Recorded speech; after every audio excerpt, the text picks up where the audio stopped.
Mom's knife glided cleanly through the golden skin of the turkey, a wisp of steam curling upward like a ghost between us. The smell of rosemary filled the room, but all I could taste was iron. She looked up, smiled, and said it. Thanks to your miscarriage, our family bloodline stays pure. The knife tapped against her plate. My hand froze around the fork. Across the table, my sister laughed, resting a manicured hand on her son's head. One real grandchild is enough, right? The table erupted in laughter. Not cruel in their eyes, just casual, comfortable, as though pain were something you could serve with gravy. I placed my fork down quietly. They didn't realize it yet, but this would be the last time we'd ever share a table. I used to believe family meant belonging. When I married Daniel, I thought I had finally been accepted. Mom said she was proud. My sister, Clara, hugged me so tightly I thought the old rivalry between us had finally healed. I mistook civility for affection. Then I lost the baby. 6 weeks and gone before I could even imagine a name. I cried on that cold bathroom floor, while Daniel's voice carried from the living room, telling his mother I was overreacting. But it was my mother's reaction that broke something inside me.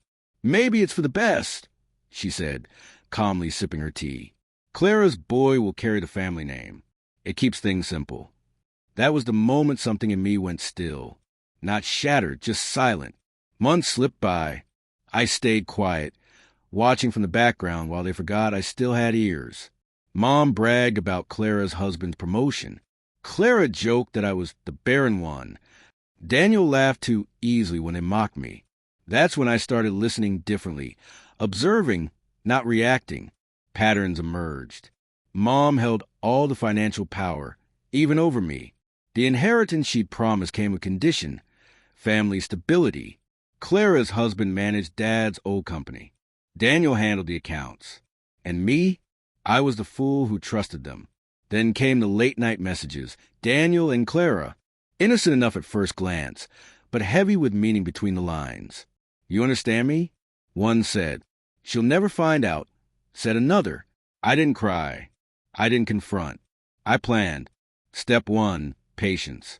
I started volunteering at the family company, the same one Daniel and Clara's husband ran. To stay busy, I told them. They agreed, flattered by what they thought was devotion. Step 2, invisibility.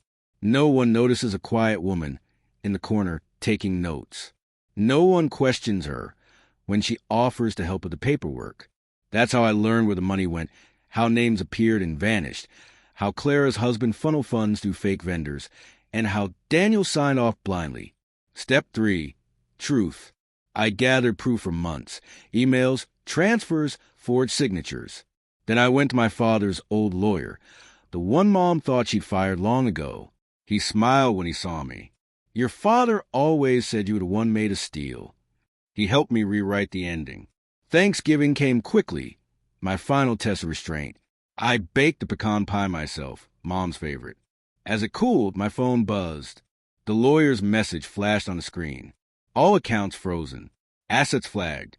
Press tip scheduled for 6 p.m. Dinner started at 5.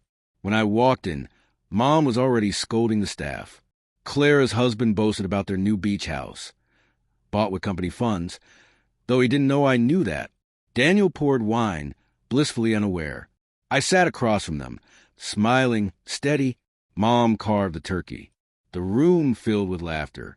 I stood. Every eye turned toward me. You're right, I said softly. One real grandchild is enough. Mom's smile flickered. Sit down, dear. Don't be dramatic. I placed my phone beside the gravy boat. A notification blinked on screen. Breaking news. Local family under investigation for financial fraud. The laughter died first. Then came the silence. Thick, heavy, crawling through the room.